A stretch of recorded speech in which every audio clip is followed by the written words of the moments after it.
Episode 67. ஆஜூனுக்கு பயங்கர ஃபீவராக இருந்தது. குழந்தைய வச்சுக்கிட்டு என்ன பண்ணுறதுன்னே எனக்கு தெரியலை. நான் தூக்கிக்கிட்டு கார்த்திகேயன் கிட்ட தான் போய் உதவி கேட்டேன். அவன் என் குழந்தைய ஹாஸ்பிட்டல் கூட்டிகிட்டு போகிறேன்னு சொல்லிட்டு எங்கே தெரியுமா கூட்டிகிட்டு போனா, என் குழந்தைய ஒரு பெரிய கிரவுண்டுக்கு கூட்டிகிட்டு போனான். என் குழந்தைய ஹாஸ்பிட்டல் கூட்டிகிட்டு போகிறேன்னு சொல்லிட்டு உயிரோட முன்னில் புதைக்க முயற்சி பண்ணான். நான் அவனை அடித்து குழந்தைய தூக்கிட்டு ஹாஸ்பிட்டல் போனேன். அன்னைக்கிலேருந்து கார்த்திகேயனை பார்த்தாலே எனக்கு செம கோபமாக வருது. உதவி கேட்க வந்த என்ன என் குழந்தைய சமாதியாக பண்ண பார்த்தான். அதிலிருந்து நான் அவனை மன்னிக்கிறதா இல்லை. அது மட்டும் இல்லாமல் நான் லக்ஷ்மி, காயத்ரி ஒரு ஆக்சிடெண்ட்டில் செத்து போயிட்டா அப்படின்னு சொன்னாங்க. என்ன அப்படின்னு சொல்லிட்டு எல்லாருமே ஷாக் ஆனாங்க. மறுபுறம் ஆஃபீஸில் எல்லோரும் கேன்டீனுக்கு போய் சாப்பிட்லான்னு உட்காந்துருந்தாங்க. ஆஜூன் ஆல்ரெடி ரொம்ப டயர்டாக இருந்தான். என்ன அவனுக்கு அதிகமாக ஒர்க் இருந்தது. எல்லாருமே டிஃபனை ஓப்பன் பண்ணி சாப்பிட ஸ்டார்ட் பண்ணாங்க. அப்போது இங்கே பாருங்கள், நான் இன்றைக்கி பிரியாணி கொண்டு வந்திருக்கேன்.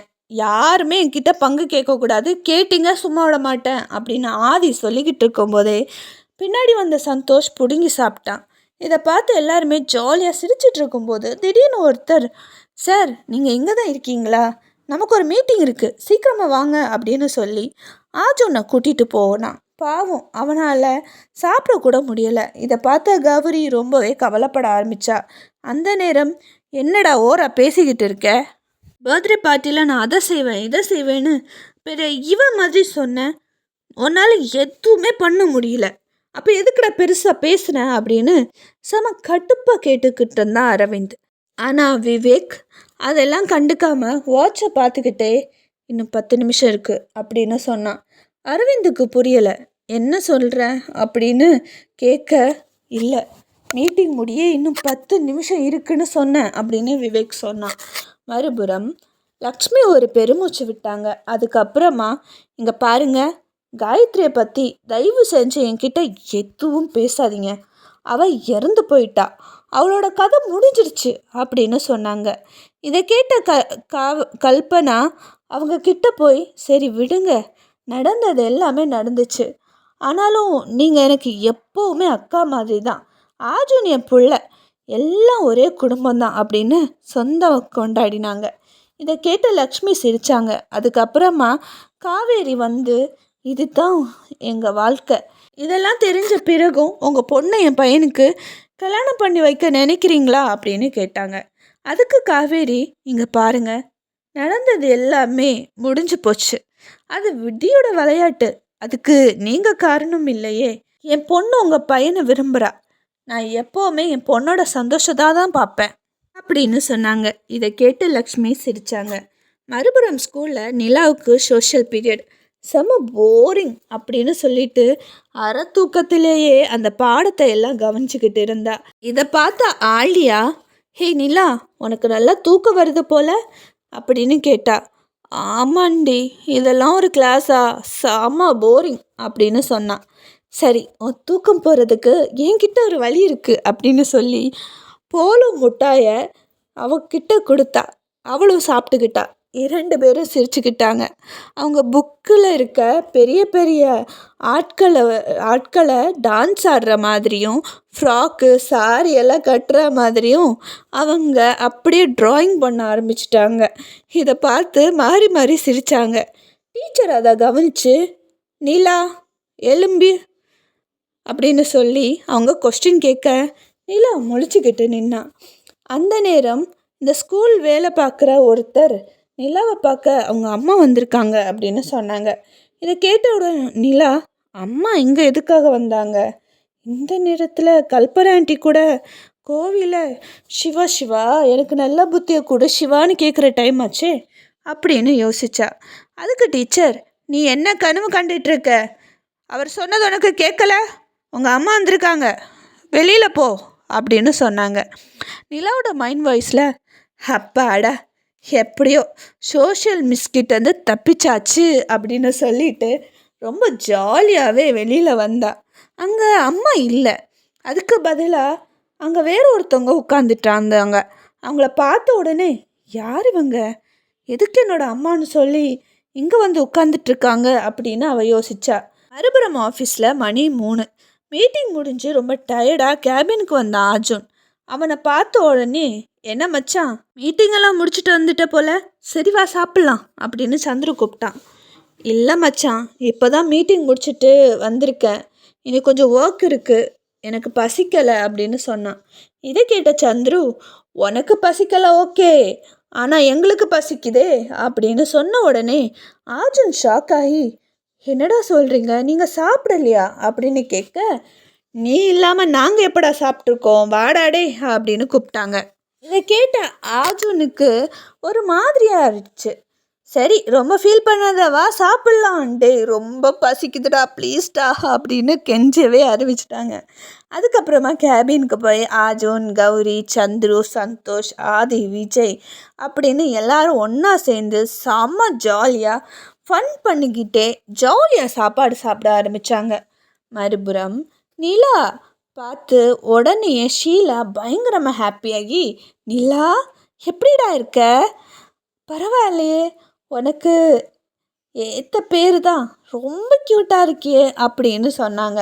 யார் நீங்கள், எதுக்கு என்னை பார்க்க ஸ்கூலுக்கு வந்திருக்கீங்க, அதுவும் எங்கள் அம்மான்னு சொல்லியிருக்கீங்க, நீங்கள்லாம் என்ன சொல்கிறது, நீங்கள் என் அம்மா கிடையாது, யார் நீங்கள் அப்படின்னு ரொம்ப கோபமாக கேட்டா நிலா.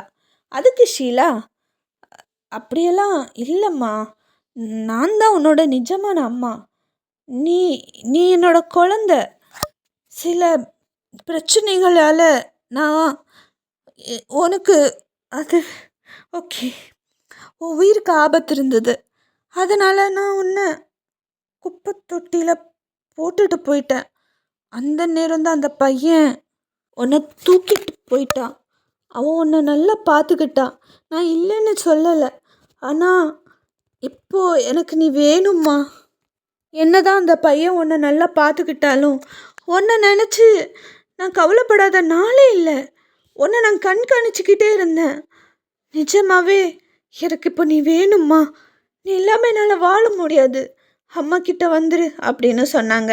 இதை கேட்ட நிலா பயங்கரமாக சிரிக்க ஆரம்பித்தா.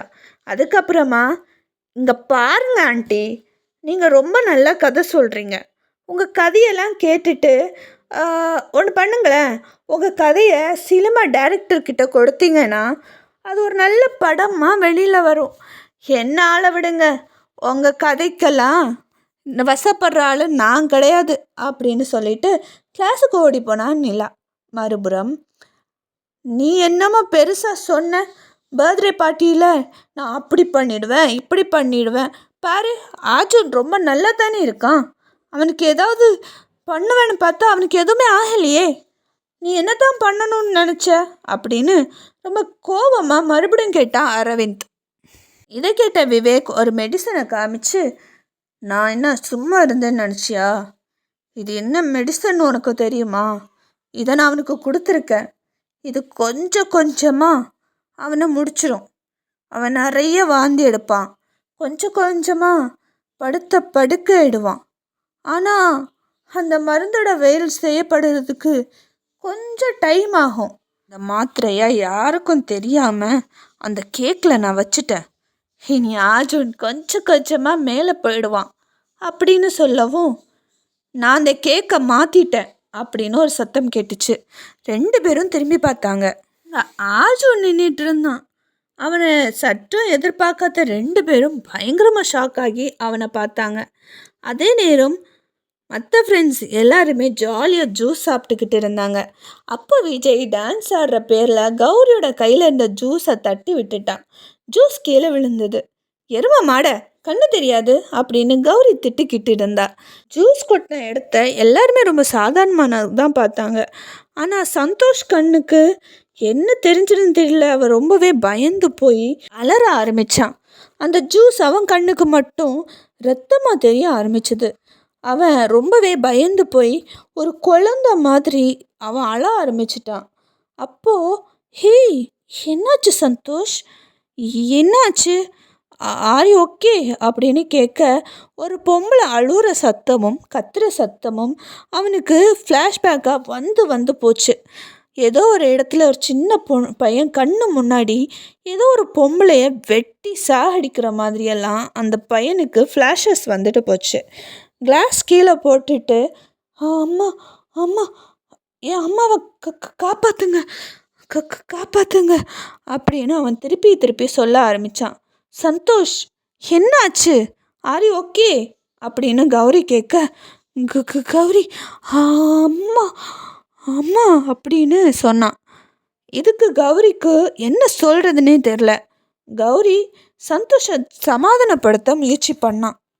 மறுபுறம், எனக்கு தெரியாமல் என்னோடய பர்த்டே பார்ட்டியில் நீங்கள் ஏதாவது பண்ணுவீங்கன்னு நான் எதிர்பார்த்த மாதிரியே கேக்கில் மெடிசன் கலந்துருக்கீங்க. என்ன, நான் கண்டுபிடிக்க மாட்டேன்னு நினச்சிங்களா? சரி, எனக்கு எப்படி டவுட் வந்தது தெரியுமா? பார்ட்டியில் எல்லாருமே ஆட்டம் பாட்டம் கொண்டாட்டம்னு ரொம்ப ஜாலியாக இருக்கிற டைமில் நீங்கள் 2 பேர் மட்டும் தனியாக நின்று குசு குசுன்னு ஏதோ பேசிகிட்டு இருந்தீங்க. அப்போவே எனக்கு டவுட் வந்துச்சு. அதான் உங்களுக்கே தெரியாமல் உங்கள் ஷர்ட்டில் ஒரு சிப்பையும் ஒரு மைக்கையும் வச்சேன் அப்படின்னு ரொம்ப மாசா சொன்னான் அர்ஜுன். உறவு மலரும்.